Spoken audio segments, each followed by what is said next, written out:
Hello everybody, here from Milan Puskar Stadium where West Virginia fell to 5-5, but they did it in pretty spectacular fashion tonight, pushing Oklahoma to the brink. The final score 50-49. The Sooners win it with a touchdown with only 24 seconds remaining.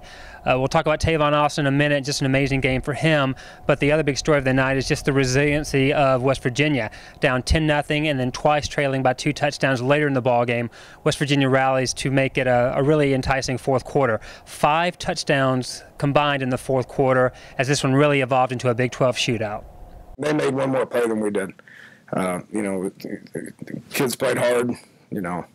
How many losses like this do we have to go through? We got 2 more games. Hopefully we can get back out there and get to work and try to get us a couple of wins.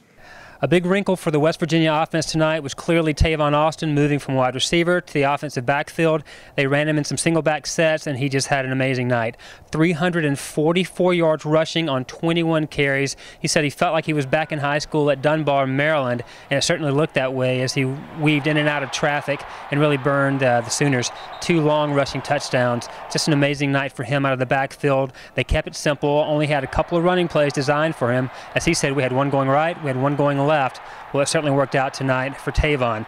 He also wound up with 572 all-purpose yards. That's the most in the FBS this season and came within 6 yards of breaking the NCAA Division I record set back in 2000. Just popped up and said, hey, well, let's try this and let's see if we can get a small package for him. And obviously as the game goes on, the package grows. And that's just what happened. I mean, it wasn't a big powwow about it. It was just something that we said that just how do we get the ball into our best players' hands, and sometimes the easiest way to give it to them is just turn around and hand it to them. A lot of times, when you play a team like Oklahoma, we knew they were going to play a lot of man coverage, and when you play man coverage, it's hard to get open, So is it easier to just turn around and hand it to him, or try to see if he can get open?